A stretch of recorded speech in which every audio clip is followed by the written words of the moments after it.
Are you struggling with fear, depression, or anxiety? Are you in search of meaning and purpose? Would you like help navigating your current life circumstances? Tarot can help. Tarot is a powerful tool for healing, introspection, and spiritual awakening. The Esoteric Toolkit is a synthesis of ancient wisdom and modern science. It consists of tarot, numerology, astrology, and the Hermetic principles, in conjunction with the modern science of consciousness. The revelation and application of this knowledge gives you the tools you need to help master your life, organize your mind, and overcome depression, fear, and anxiety. Learn to manifest your dreams and come into alignment with your highest self and the universe. Book your private one-on-one tarot reading today. Click the link in the description or go to www.theorderofchaosmagic.com.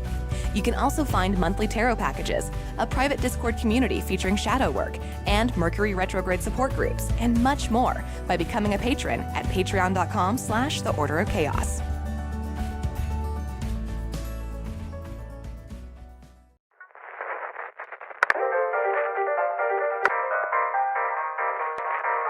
The following message is transmitted.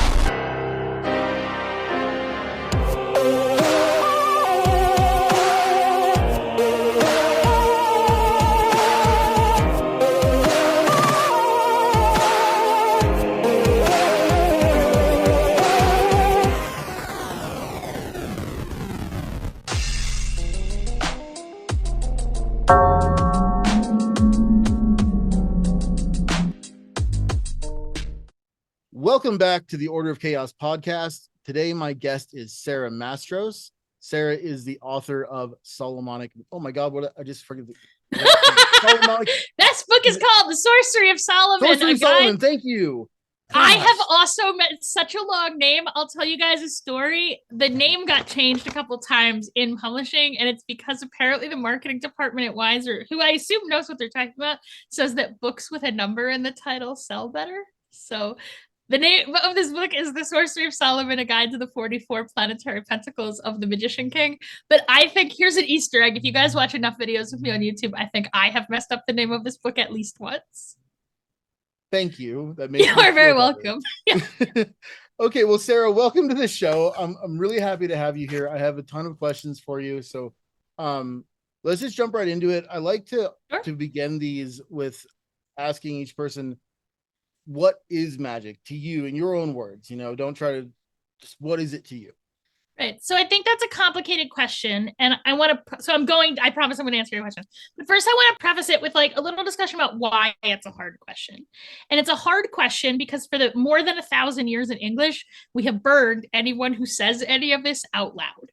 So really the situation is that English is lacking a sophisticated technical vocabulary for magic in a way that like, similarly to the way that like the English word soul, if I'm like working in Hebrew, I have like 5 or 6 different words that kind of all get flumped into this English soul category. And similarly, because we just don't have a good vocabulary for talking about these kind of matters, because until very, very recently, it has been illegal to talk about these kinds of matters, right? So I think that almost all the time when magicians are talking about magic, right, they are really talking about a kind of specialized technical knowledge, right, that relates to, right, activities performed here in the visible world, right, that produce some effect also in the visible world, but whose chain of causation, right, is occulted. It's hidden because the chain of causation happens primarily in the invisible world. Right. And I don't even really like these terms visible and invisible world, because I think that, like, you know, one of the many ways in which our culture has a fucked up relationship to invisible things generally, and like magic and spirit and religion more specifically, right, is that like it's hard for me to even talk about it in a way where I'm not acting as though these are two different worlds. But they are not two different worlds. There's just the one, like, nature, and humans have sensory access to some of it and do not have sensory access to other parts of it. And the exact lines of that sensory access are different for different people, right? But but that's a fact about humans and not a fact about the world. There's not like a visible world and an invisible world, even though I just made recourse to them in my definition. Like there's just a world, and some of it is visible to humans and some of it is invisible to humans. And some people, more pieces of it are visible than for others, and some people less, right? And also like you can train yourself to see, right? And I'm using visible and invisible because again, I don't have a vocabulary for like other senses, right? But like some of it is sensible, by which I mean we have sensory access to it, but I also mean sensible like we can make sense of it, right? There's a reason that those are the same word, right? And it is our lack of sensory access to the invisible that makes it seem like nonsense. But that's the thing about us. Like it's me and not you, spirit world. Like it's us, right? We're the issue. But I do think that like the lack of precision in terms in English is a feature of English and like the Christian culture that arises along with the English language. Totally. That was a great answer. Thank you. I spent many years as a theoretical mathematician. Plato says that the ability to properly define and divide is the mark of the divine. So as a mathematician, I spent many, many years training to give fancy technical definitions like that. That was so good. That was so good. Thank honestly, you. I mean, yeah, it was so I good. do this a lot. Buy my courses. Yeah. No, I mean, I like I was telling you before, I just finished an essay where I tried to give my definition, and I was getting into the many worlds interpretation of quantum mechanics and string theory because I need to explain these things and panpsychism. Otherwise, I can't talk about what I want to talk about.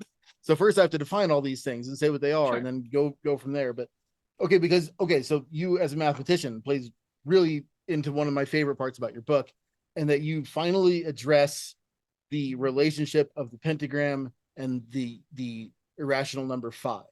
Sure.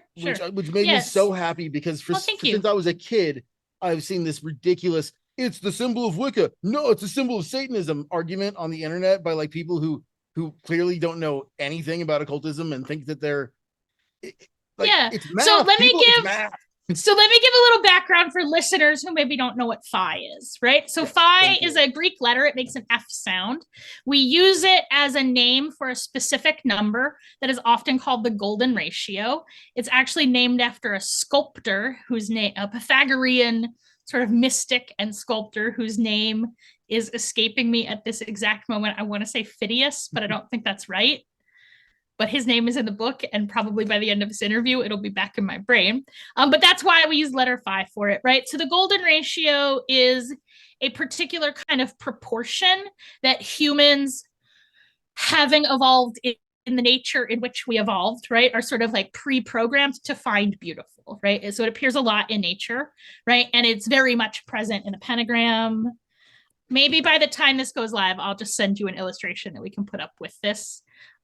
Maybe I'll just make maybe I'm just gonna make a 2-minute YouTube video about the golden ratio. Oh, you know what? Actually, okay, guys, here, no, there's such a good one. You should Google Donald Duck in Mathemagic Land golden ratio. Is straight up like the best introduction to Pythagorean mysticism that exists. It's amazing. Like it's artists at the height of their craft, obviously tripping balls, like teaching the golden ratio, and it's amazing. I strongly recommend that. I know it sounds realist, but like it's so good. I maybe have the name a little bit wrong, but like Google will know what I mean. We'll figure it out. That's really cool. Thank you. And sacred geometry is one of my favorite topics. Same. Although I will say I believe that all geometry is sacred. I do not believe in the existence of non-sacred geometry. Well, yeah, absolutely. I think Pythagoras would agree. Right. I mean, I don't think it comes down to like 5 shapes that have to be like these are the special shapes. All other shapes come from these shapes. And really you could break down all the platonic solids to tetrahedrons, right? You can make all of them out of little tetrahedrons. For some definition of make out of, yes, I agree. Yeah. So another book I recommend, this one's not Donald Duck level. This one's like, if you're not a nerd, you should not bother reading this book, but it's called The Fractal Geometry of Nature by Benoit Mandelbrot. Ooh, and in my opinion is perhaps the best book on sacred geometry that exists. So this is really the book that, like, to grossly oversimplify right? What I'm about to say. This is really the book that like invented fractal math. Okay. But like every single part of that sentence was false, but like ish. Like this is the book that popularized the way we now think about fractals. So again, it's called the Fractal Geometry of Nature. Okay, great. I'm gonna pick that up. Another interesting fact about the pentagram is that it is fractal, and you demonstrate that in your book quite well. It is certainly, you can draw a self-similar pentagram. Self-similar. I'm sorry, I'm being so technical. You asked me for definitions and I made a thing about being able to divine. And now I'm like, well, actually, to every single thing you say, because I'm like in math nerd node. Yes, I definitely agree that like pentagrams are self-similar in the way you can stack them inside of each other. That geometric fact is really important to the magic in this book. So in this book, you learn to construct something called the Great Seal that like looks like that and has, and it has those like stacked pentagrams inside of it. And I think immediately before that in the book, there is a long discourse that used to be longer. I cut a lot of it about the like mathematics of pentagrams. It's fascinating, right? Because to me, you know, it might be really boring to other people to get into the mathematics and all this geometry stuff, but it shows the, now I'll get, maybe people will disagree with me, but to me, it clearly demonstrates the element of intelligent design in the universe that we live. Well, I mean, intelligent design can mean a lot of different things. Right. If what that means is that like there is a singular creator who designed everything, I do not believe that to be true. That's not what I mean. Yeah. That's not what I mean. Right. I mean, the intelligence of nature is what I mean. Yeah. I mean, nature is much cooler and more complicated than we could even remotely fathom. Absolutely. Yeah. And I will say, I know a lot of people who like aren't into science have this idea that somehow like learning about how things works like decreases the wonder, but that has not been my experience. Like my experience has always been that like, I agree. Like the more I learn about nature from a scientific standpoint, but also from a like observational spending time in nature standpoint, from every way, like the more I know, it's just like an unfolding flower of wonder. Yes. Truthfully. Yeah. So which brings, you know, kind of makes me obviously think of the flower of life, which is a whole other topic. Exactly. But yeah, exactly. It got me so much more involved. In fact, it was the topic of sacred geometry that took me from, you know, sort of like armchair / I do magic, but I don't understand it type of guy to being obsessed with how it all works and figuring it out and understanding it and being able to relay that information to other people. So to me, it's like the most beautiful topic. I agree. Totally. All right. Getting back to your book and what we're talking about here.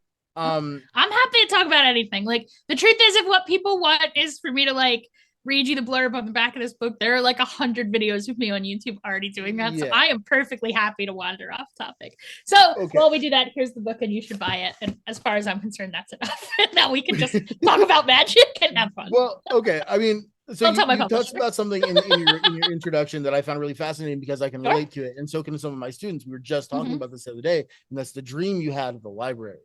Because I had that exact same dream. I think it's a very weeks ago. Yeah, I think it's a very common dream. So let me tell, for people who haven't read the book, let me just catch them up on what we're talking about. So in the introduction, I tell about like this, we could say a repeating dream, but the details vary a lot. So I would say like a theme of dreams that I've had throughout my whole life, which is that I'm like wandering in this big library, and it's not any real library. It's like a combination of many libraries I've been in and also like fantasy libraries. And sometimes there's even like outside courtyard parts. Right. But there's like this magic book that is like calling to me. And I'm just like wandering the halls trying to find it. Right. And so usually I don't find it at all. Right. But sometimes I get really, really close and I like catch sight of it.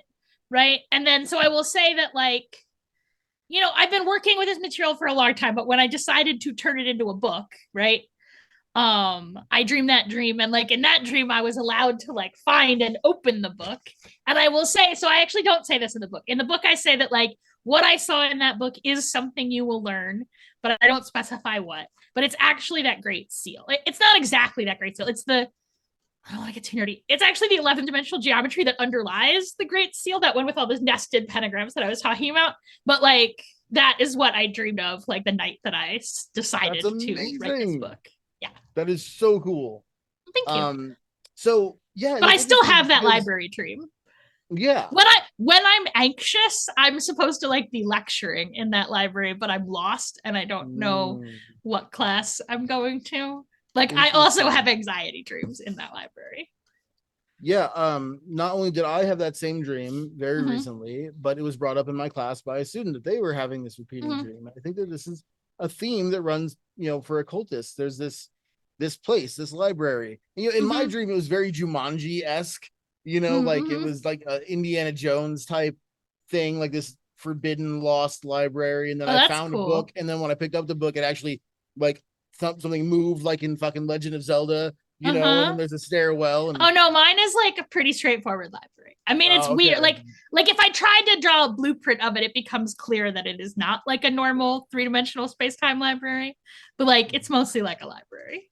But I mean, so what I'm getting at is that I think that this is a place that exists in the astral realm that we're all Yeah, I perceiving. totally agree. And I will say, as a person who like does a lot of dream interpretation, it's a quite common dream among not magicians also. Like Okay. it's a very common dream that Okay. there's like a book that is calling out to you. Mhm. It's interesting. Learning to read makes changes in people's brains, like in people's absolutely. neural architecture, Yeah. and in ways that I think like we are still uncovering how reading changes the brain. So that makes me really want to ask you what you think about the Sapir Whorf hypothesis, if you know what I'm talking about. I do, but like I just want to check because I'm not like I want to make sure I have it right before I go off on YouTube looking like an idiot. So I believe like I'm not a linguist or a neuroscientist. Let me preface all this. So like I have like a Wikipedia level understanding of what I'm now about to talk about, right? But I understand it to be a hypothesis that basically says that like the language you speak, it like colors how you're thinking works, right? Yeah, and I mean I certainly think that's true, and I certainly have the experience of like learning another language and like getting to the point where I'm starting to like think or dream in that language where it does start to open things up. And even in just like a really just the way I was talking before about how like English does not have a robust vocabulary for matters of the soul in the way that like maybe Hebrew has a better vocabulary for. In Solomonic magic in particular, right? We talk a lot about how like a magical essence of a thing is like summed up in its name, right? And like I don't want to get too crazy on that point. I think you can go too far in that direction, but I do think that like knowing the name of a spirit gives you power over it, right? It gives you a way to comprehend it, right? And I think that's true. I think all words are in their root names for spirits. Like I think that's in essence every word is the name for a spirit. So every word you learn does give you like this new power to conceptualize things. Okay, but let's dissect that statement because it's actually one that I dislike. And I'll tell you why. So, number one, let me preface this for you. I think everybody else knows I am a chaos magician. I am not a ceremonial magician. My knowledge of that world is minimal. Okay. But it seems to me that the names of spirits, we gave them those names. I mean, all names are applied from the outside, right? Like that the nature of a name is that it is applied from the outside. That is correct. Like that is a fact about names. And to say to have power over it, what does that mean exactly?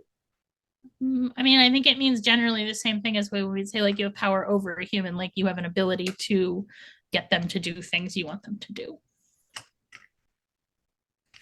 Like, right? And like every interaction you have with another person, right? A human person or a non-human person, there is some element of power dynamic in that exchange, right? And there are all kinds of like ways that we exert power over each other, right? And I know some people like really don't like this power over language, but I think like it is describing a genuine phenomenon. So let me talk about a time in my life when I like reconciled myself to this kind of power over language. And is when I became a high school vice principal, right? So as a teacher, you exert an extraordinary amount of power over students.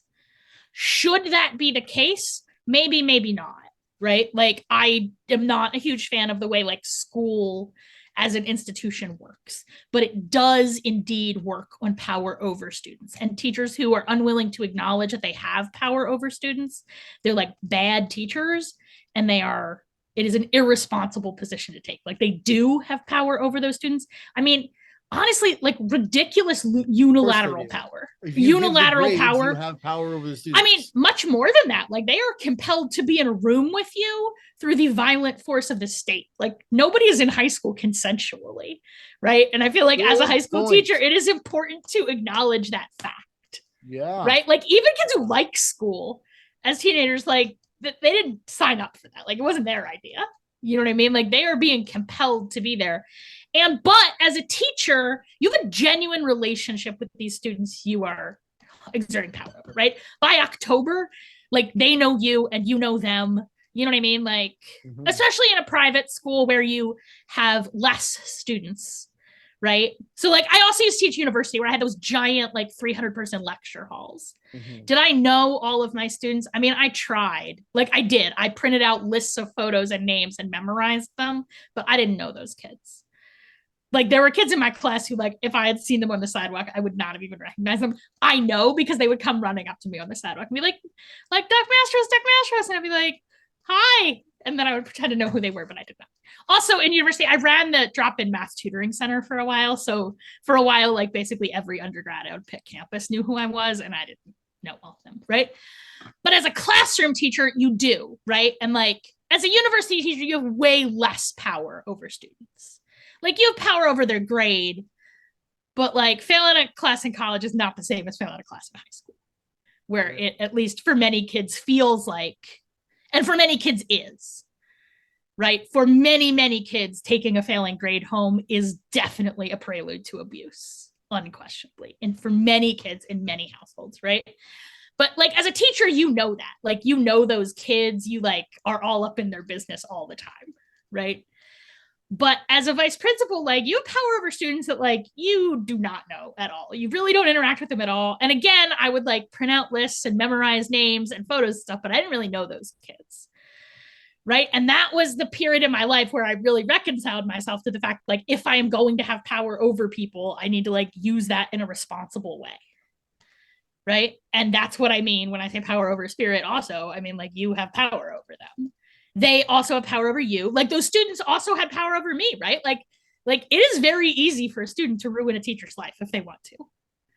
Like, very easy. Like, power dynamics are complicated, right? And just because person A has power over person B doesn't mean it doesn't go the other way as well. It does in almost all circumstances, right? But I mean, that's what I mean by power over a spirit. Okay, that's very interesting. And it makes me think of, so I dropped out of high school, and I think it was exactly because of what you were just talking about. Because I was told, you have to be here and you have to do this.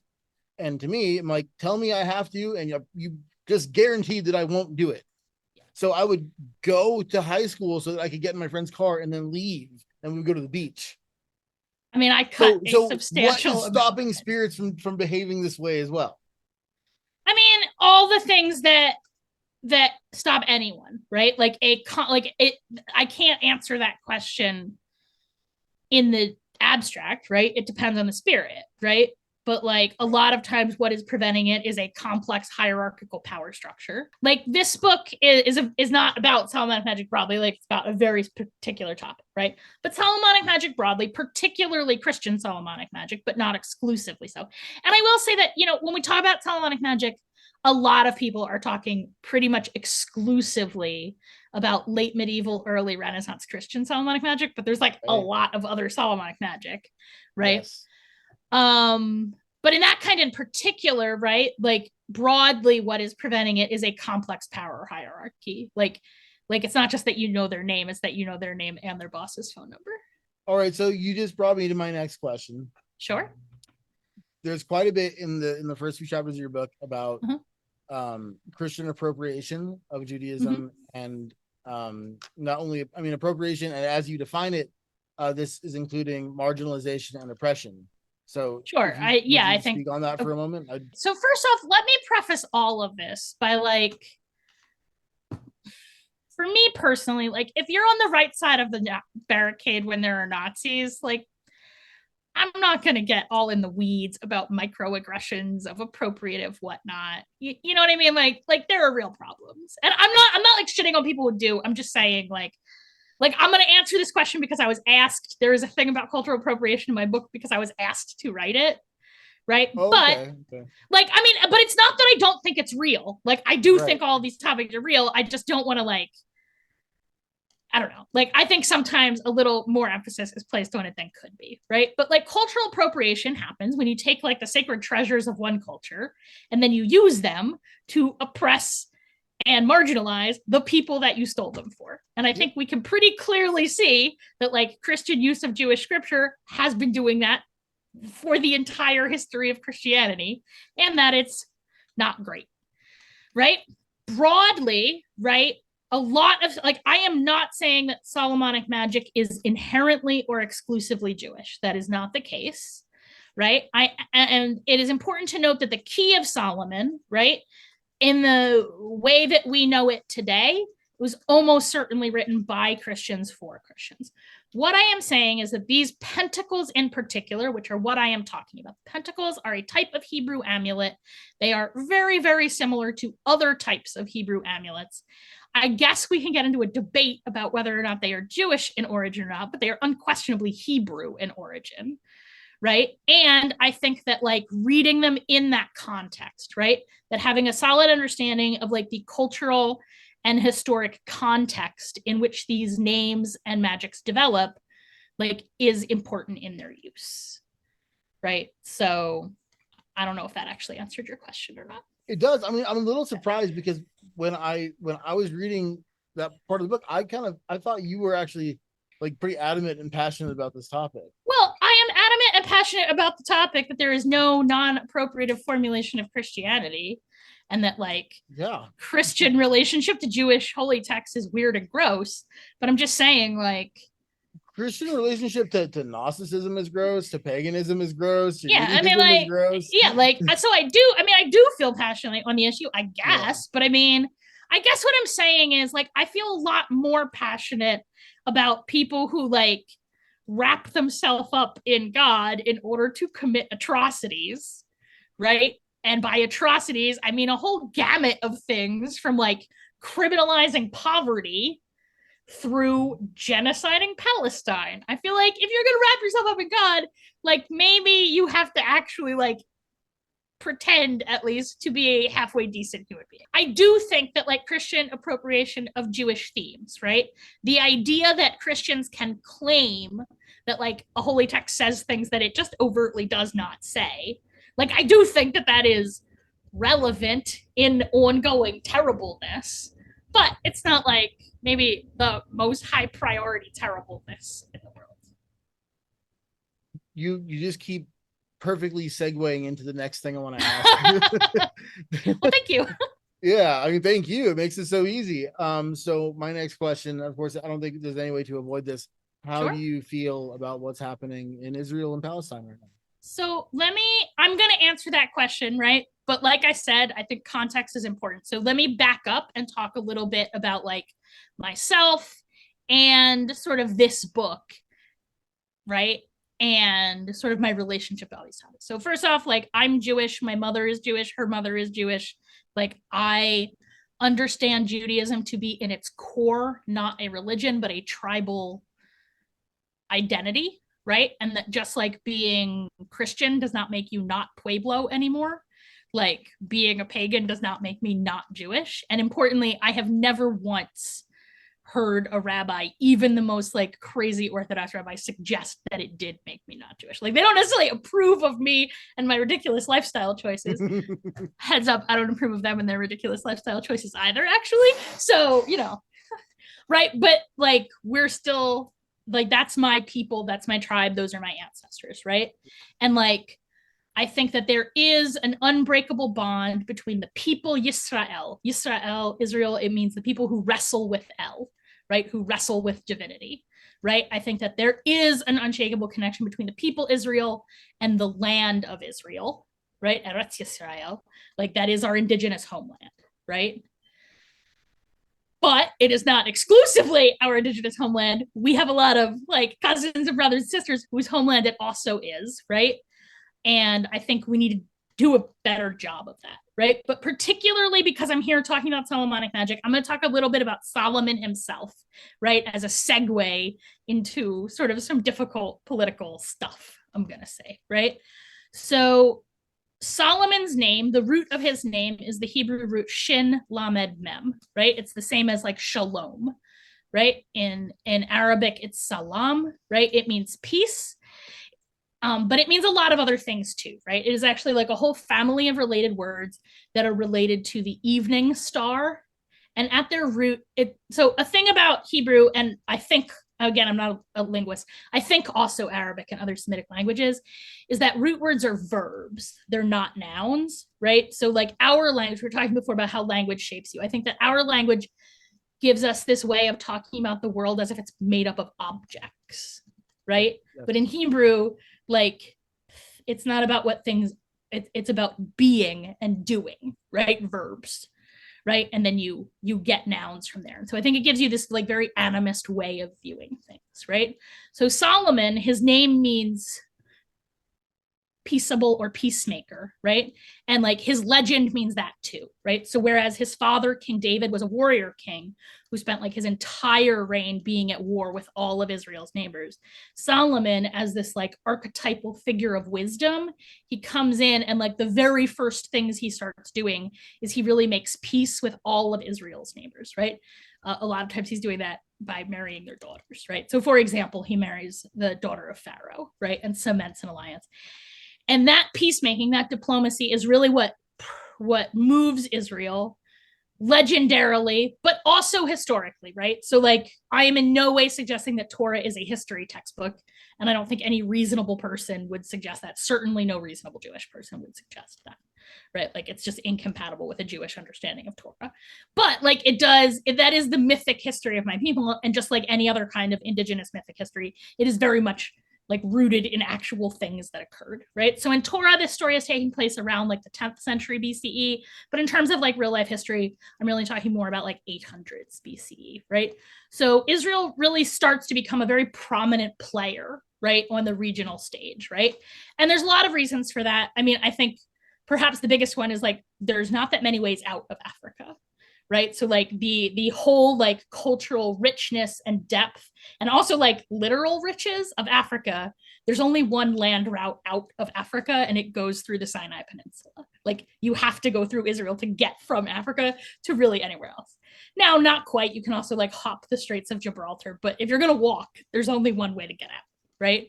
And so that fact, right, once Israel is at peace and making peace with their neighbors, they're really geographically located in such a way as to be at the core of this vast sort of trading empire, right? And it ushers in this time of like peace and stability and also like great cultural flourishing, right? And I think that ultimately, right, there's no wisdom without peace, right? That I talked about how the root of Solomon's name is peace, but the root of Yerushalayim, right? That's the house of peace, the house of Solomon, right? Jerusalem is also the city of peace, right? And look, I have complicated religious feelings about the existence of the state of Israel, right? Like I would say religiously anti-Zionist, right? But objectively, there is a state of Israel there, and we're gonna have to deal with that fact, right? Like there is a state of Israel, there is an oppressed minority of Palestinians, there is an ongoing genocide that we need to fucking do something about, right? Because Israel and anywhere else, like the root of wisdom is peace, and that like in an asymmetric fight, right? When you are the one with power over, right? And despite how well funded they are, right? Like Hamas uses the Palestinian people as oppressed pawns in their war, right? So like who's in power, Hamas or the state of Israel? That is a complex geopolitical question. But who is exerting, Well, it's just that Hamas and the state of Israel are both oppressing the Palestinian people. It's exactly, right? Very important to recognize. Like there is no question that like there is an oppressed minority in the situation. It is the people of Palestine, and to a lesser extent, the people of Israel, right? But like certainly the people of Palestine, as the poor and disenfranchised always do, are like bearing the brunt of this, right? And like there is no just path forward from here that does not go through immediate ceasefire. So like immediate ceasefire now. I mean, if Hamas were listening, I would tell them to release hostages fucking now. But I don't know if you know this. I at least hold out some hope that the government of Israel might theoretically give a shit about anything I have to say. Whereas I feel like I can say with confidence that the government of Hamas does not give a single shit about anything I have to say. So I would tell them also to like get with the fucking picture. But I know my audience, right? And like ceasefire now. There is so like I don't want to get too religious about it, but like may he who makes peace in the high heavens make peace here on earth right now. Ceasefire now. Yeah, absolutely. And how could either of these groups, governments feel that they're in this? I'm just speaking from my heart here, by the way.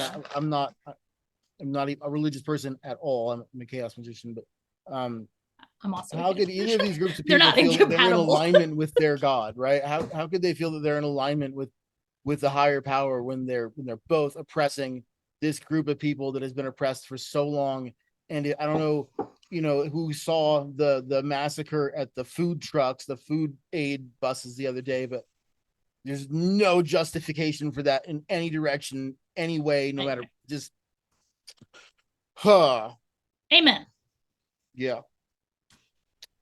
So thank you. Sorry to make it bummer out of our like. I know.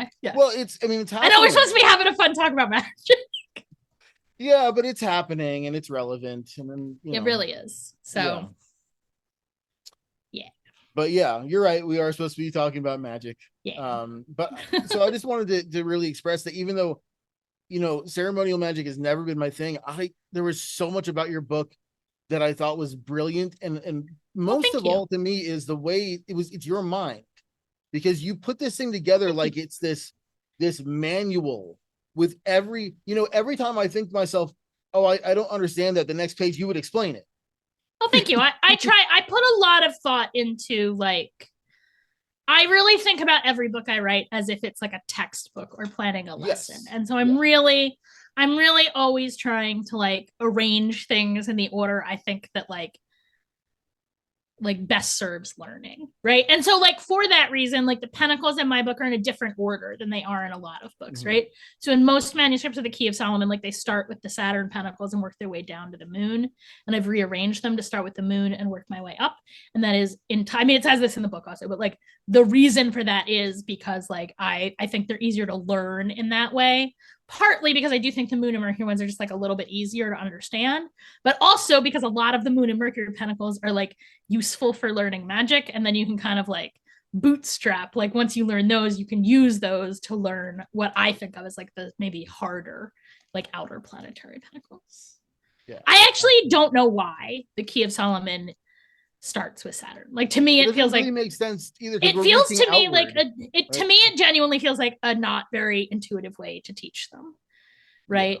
Yeah. So I mean, possibly on purpose. Christian grimoires, and I understand why. Like it's because this is borderline illegal. So I understand that like citing sources and naming names are like quite similar, right? And so when you're writing in this backdrop, the Christian grimoires do have this tendency to like really kind of not just do they not show their work, they like intentionally obfuscate all their work to maybe make it hard in a way that I think like Jewish and Muslim magical manuscripts where like, this kind of magic is, I don't want to say it's like just everyday stuff. Like maybe you like don't want your daughter to date a magician because he's like weird. But like, it's not illegal. Like he still like lives in town. Like he's still, you still interact with that guy. He's not going to go to the pyre for it. Like you're not going to burn him. He's just like maybe weird. Right. And like, that's fair. Like I'm pretty weird. You're pretty weird. Like I get it, guys. Magicians are weirdos. Like that's true. Right. But so in Jewish manuscripts, you just get a lot more like explanation. Right. So I'm working with a Hebrew Jewish manuscript of the Pentacles right now.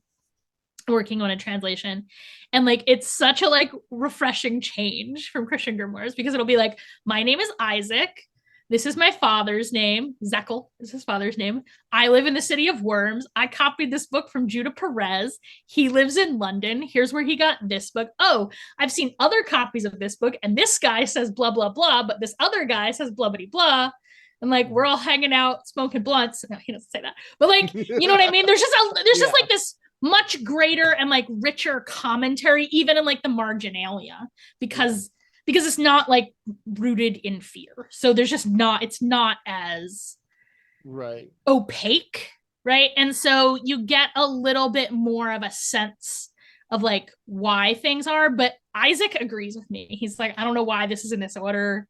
Like, I'm not sure. And it's a relatively late manuscript of the Pentacles, right? So you'd think I would know this off the top of my head. I'm going to say like maybe 1780 something, this manuscript of Sefer HaOtot that I'm working on. Sorry, I barely even remember why I brought that up. Okay. Oh, just to say, like, I don't know why they started Saturn. Like, it has long been a question in my mind about like why they are arranged the way they are, because I just think it's like not, it seems to me to be quite intuitive to do it the other way. So I did. Yeah, exactly. And I also gave them names because every time on Facebook somebody's like the 5th of Venus, then there erupts this little mini discussion about which one number 5 is. So I just gave them names. So hopefully the names will catch on and we can stop having these like conversations where we talk about them by number, but nobody actually knows which number is which. Interesting. Yeah, you touched on, I think, why, you know, when I was first studying magic, why ceremonial magic was so unappealing to me. And it's because all these books start out like you already know something that they're not going to explain to you. Well, they're definitely not intended to be standalone books. Yeah. Like when I do a presentation, right? I hand out a handout with notes on it. Mm-hmm. Like, I don't know how much sense those notes make if you didn't actually listen to the lecture. And that is certainly the way like the grimoire are intended, right? They are clearly accompanied by a more robust, like practical oral teaching. Yeah, and to be fair, you know, most of what I've looked into in terms of ceremonial magic is through the lens of Crowley, who I'm just not a big fan of. Yes, same. It's hard. I mean, like, I don't need to like shit all over Crowley. Like, I mean, did lots of cool stuff. Yeah. Like, I'm not saying I wish he never existed. No, I just don't understand him. I don't understand. But like, I do not think he's a good teacher. I think I saw this happen in math a lot too. And without like naming any colleagues' names, I think anyone who has been to high school knows that sometimes teachers like to make things seem complicated so that they look smart. Thank you. I feel like Aleister Crowley does a lot of that. A lot of that. I feel like, and I personally feel like, one, I don't need to prove how smart I am. Like, I got a graduate degree in math to prove I was as smart as a boy. I'm done doing that now. I feel like I have amply demonstrated that I am smart. I don't feel I need to keep proving that. But like, which, by the way, girls listening, internalized misogyny is like not a good reason to make life choices. Like, if you had asked me at 18 why I was becoming a mathematician, I wouldn't have said it was to prove I was as smart as a boy. But like, that definitely was why.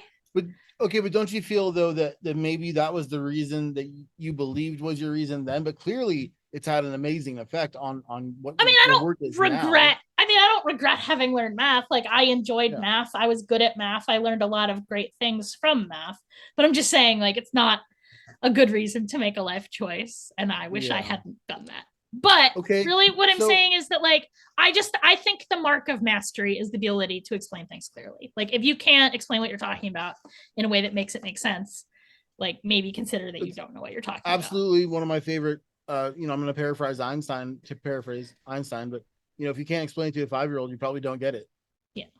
If you can't I would tend to explain it simply, you probably don't understand it. I really believe that. Yeah, me too. Okay, so I try and write. Here's a weird question. What do you feel about free will versus something like destiny or fate? Where are your thoughts? I mean, I I think that's a complicated question. If anybody is interested, I think I wrote a 20-page paper about it when I was in undergrad that you can read. It's probably really intellectually pretentious because I was still trying to pretend I would like prove how smart I was. I mean, broadly, I would say I'm a Spinozist, right? That is to say, I generally agree with Baruch Spinoza on this point, which is to say that like the more you okay, this is not exactly how Spinoza would say it. This is like a really new age woo way to say what Baruch Spinoza would say. But I will say, like, I want to know what you think. Well, right. I mean, but I'm Okay. saying like this is the best I can do, All right? In short terms to say what I think, right? And if somebody wants more, like I am pretty much entirely in agreement with Baruch Spinoza and they can read Baruch Spinoza instead of hounding me. That's what I'm trying to say. Okay. Right? And that is basically that like that I think it's a false choice, right? So Kant would say I'm a wretched compatibilist.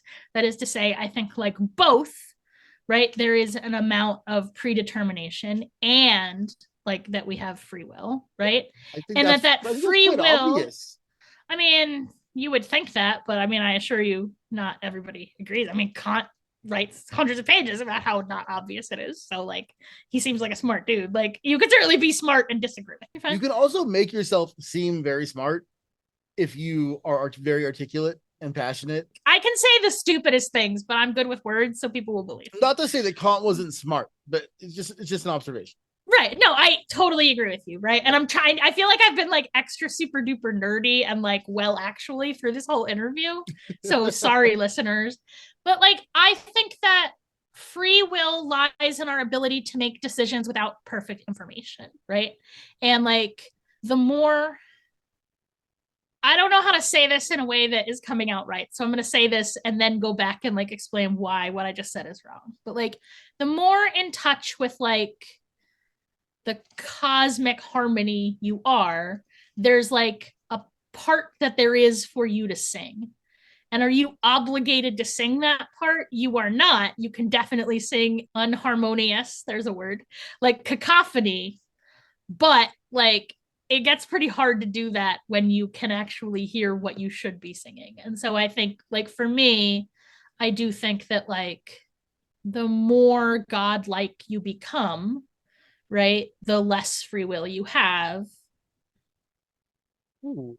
That's the part that people would say is Spinozistic. That's a very Spinoza position. It's general. There's like a limited number of heretical Jewish mathematicians, and I think we all kind of agree on these matters. From your point of view, the natural state, the order of things, if you're reaching your highest aspirations, let's say, that's having less free will. Well, because you're harmonizing with the universe. Now, this is probably what's best for you also is what's interesting, right? If you're going to sing in harmony, as you say, you're going to sound your best. The choir is going to sound amazing, but you're also exercising less free will because you're not going against the harmony. I mean, am I getting this right? Yes. I think that's that is very, very interesting. I mean, it's cool. Well, I recommend a book called The Ethics by Baruch Spinoza. Okay, I will check that out. I mean, I up until that point, and it's not that I disagree. I was like, totally, yes, I agree with you. Oh, wait, whoa. But I think you're right.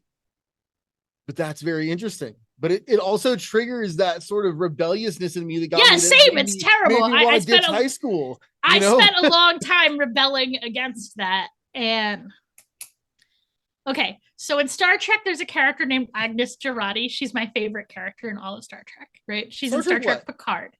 Oh, you mean Star Trek? I mean Star Trek that isn't Star Trek, that's some other thing called Star Trek. We can definitely get in an argument about that if you want, but like, I feel like, you know what? I watched the fucking animated series. Like, if it's Star Trek, I'm into it. Look, if it happened after Deep Space Nine, I want nothing to do with it. Well, I mean, cool. Please enjoy your less Star Trek. I'm going to enjoy all the Star Trek I can enjoy. Do you like the Star Wars sequels too? I don't even know. I mean, well, okay, to be fair, I have not seen the overwhelming majority of them. Like, I'm sorry, I'm just teasing. I'm sorry. Yeah. Anyway, Star Trek Picard has a character named Agnes Girardi. You don't actually need to know anything about Star Trek or this character to know this part. At one point, she's about to do something stupid. And she stops herself and she says, I have this superpower. I always know when I'm about to make a mistake. And it's interesting because Socrates says exactly that, right? That he has this guardian demon, this tutelary spirit that like doesn't really tell him to do anything. It just tells him that doing something is a bad idea. And I also have that. So like when I read Socrates, I was like, oh, does not everybody have a demon that tells them? Like I that was a very recognizable thing to me, right? So in modern occult parlance, I guess we would call that like a holy guardian angel or like a tutelary spirit. But I too have a superpower where I know that I'm about to make a mistake, and that does somewhat limit my free will. But and as a young rebellious person, did I sometimes do things that I knew were going to end badly just to prove that I didn't have to do the right thing? No. I mean, I did, but it always ended badly every single time. Do it still? Like every time I did that, it went badly. I want to say no, but I mean, yeah, obviously I'm a human being, and sometimes I do dumb things that I know are dumb. Yeah, sometimes I do things that I know are wrong when I'm doing them, and I regret doing them. Okay, yes, occasionally I commit sin in my heart. I mean, yeah, definitely. I'm a person. I do wrong things, but it's dumb and I shouldn't do it. And I do it less than I used to. Maybe one day I will be old enough and wise enough to not do that. You know, but yeah, obviously sometimes I cut my nose off to spite my face because I'm a human being. I was a big fan of the Flintstones when I was really little, and there was always an episode where there's always a little devil and a little angel that would appear. I think, or it was the alien guy, Kazoo, or whatever it was. But I'm always thinking about that, because that's a very real phenomenon. You know, you've got that little angel and that little devil for sure. And I don't know if I have the angel. There's sometimes though that you, no matter how hard, I want to always follow that little angel. That little devil's like, it's got a good idea. You know. I feel like for me, it just like the more I listen carefully, the more obvious it becomes that those are not good ideas. Like that they're just bad. I mean, I shouldn't do them. You have to make. I mean, I'm just trying to justify some of the. You're ruining my brain. I'm not. I mean, I'm not trying to hear like confess all your sins, my son. Like you do you. I'm just saying, like, yeah, I think as human beings, like, I'm not trying to be all preachy about shit. Like, I am a straight up devil worshiper, to be clear. You're making a great point, but like, we all do things. And I know, like, in the occult, like, I use the word sin, and now we're all gonna get demonetized or some shit. But like. We all of us as human beings, like maybe not, maybe somebody out there listening is perfect, but I find it unlikely. Like we all do things that we know are wrong. And I think it is really tempting to try and deny that. But like, you can't get to right without going through wrong. Like you do have to acknowledge minimally to yourself, right? I like to say you can't learn from a mistake that you don't make. Exactly, but you also can't learn from a mistake that you don't acknowledge was a mistake.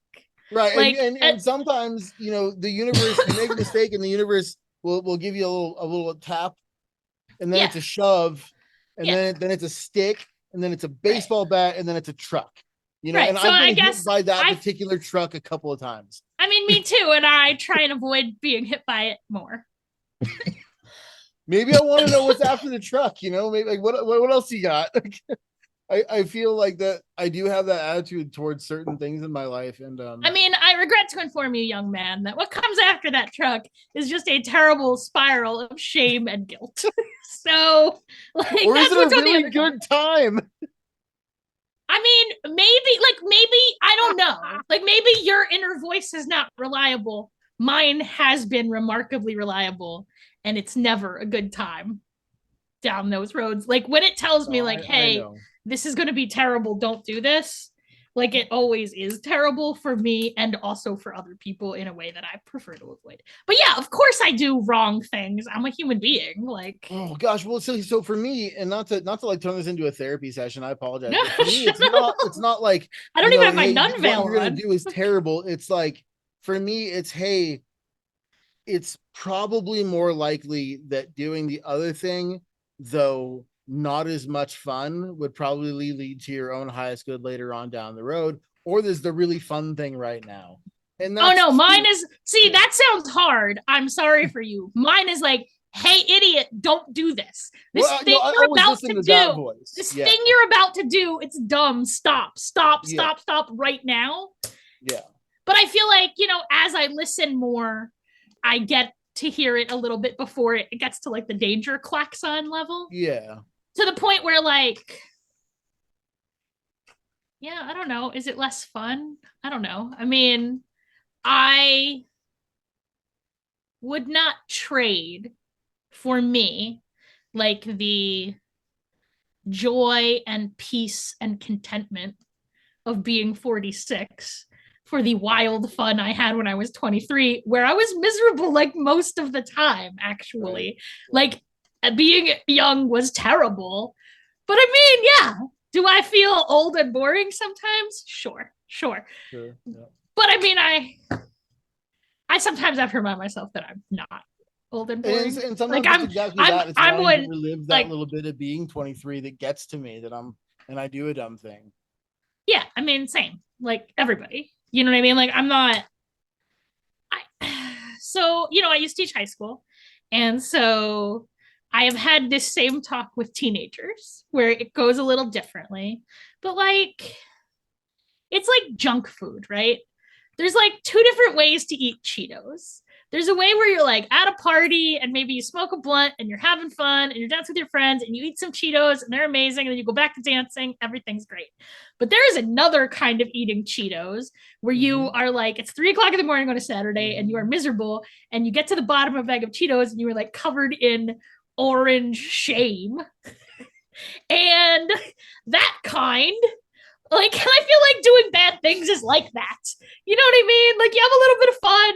It's all good. It provides a little spice, but there's that other kind. Not and in my mind, the latter is the far more enjoyable one. I don't like people. I don't want to be a party. I want to be with my bag of Cheetos in my living room at 2 a.m, playing video games when I should. Well, awesome. Then you should do that. Like, it's not about the snare, but I'm just saying, like, we all know that there's a kind of doing bad that's like a little bit of wild fun. And there's a kind of bad that is trying to fill a hole of misery and shame and powerlessness inside of ourselves. And I try and avoid that kind. But I'm also not trying. This has been a really like heavy conversation. No wonder the gods wouldn't let us talk to each other. Not a light and fluffy show. Yeah, for people listening, there were so many. This is like the 4th time we scheduled this. Yeah. Things kept happening. There was like technical issues even just at the beginning of this recording. Like this conversation, really, we had to fight to make this happen, actually. Yeah, we did. But I'm glad we finally did it. Yeah, I'm enjoying it. Incredibly enjoyable. My subscriber count is like 3,000. Like it's nothing. But I don't care. Mine's like 800, so compared to some of my friends though, like we were talking about earlier, like I have friends who've been on the show with very high subscriber counts, but for one thing, I'm like I was saying to you before the show, I'm not a YouTuber. I'm a teacher of magic, and my school is doing great, and that's my priority. I love doing this. I love getting to talk to people. Like I'm not here to like feed the algorithm. Like I just want to have great conversations. Yeah, same. Yeah. My hero as a podcaster, it's funny because it used to be Rogan, but now it's Lex Friedman. Joe Rogan? Yeah. Oh yeah. He's good. I disagree. As a podcaster? I mean, he is technically good at the craft of podcasting, if that's what I'm talking about. But yes, he is very effective at shoveling bullshit down people's throats, for sure. He is good at exploiting an algorithm to make the world terrible. The MMA stuff, I skip probably 75% of episodes, but the ones where he has a really interesting guest, I think he's a great interviewer. I mean, he's a good interviewer and a charismatic person. Absolutely. Yeah. But Lex Friedman, that's the best podcast that there is. He's a professor of robotics at MIT. And I discovered him through Rogan, but he's he's incredible. And the conversations he has are so sincere, and his I will show definitely is look so him good. up. Yeah, I'm into nerd shit, so yeah, you'll love it. It's great. He's really, really good. I feel like I'm like living in terror. I'm suddenly recalling this conversation, and like I'm such a pretentious asshole in this conversation. The whole time. Not. You are not. No, I'm just like, well, actually, quantum mechanics, blah, blah, blah. And then I'm like, you have sinned. Confess what is on your heart. Like, I mean, the comments in this video are going to be a hoot. Yeah, I love it. I think this is a wonderful conversation, but unfortunately we do have to wrap it up because I have clients. Fair enough. Yeah. Me too. This was so good. Thank you so much for being on the show. Thank you and for having me. book I is have also had a great incredible. time. Well, I'm glad you I liked it. honestly think that anybody who's interested in Solomonic or ceremonial magic at all, or just magic at all, like, is gotta read your book. Well, Because thank you. again, because of the way that you've put it together so that it makes sense is such an accomplishment within that Thank you. particular niche. Thank you. I like I said, I genuinely really love teaching. I loved it when I taught high school. I loved it before that when I taught university. I love even better teaching witchcraft to people who want to learn witchcraft. But I mean, I even liked it when I was teaching calculus to people who didn't want to learn calculus. So. That's fantastic. All right, Sarah. Well, thank you so much for being on the show. It was Thank you so much for having me. And I will talk to you again soon. Awesome. Thank you. Bye, everybody. Bye, everybody.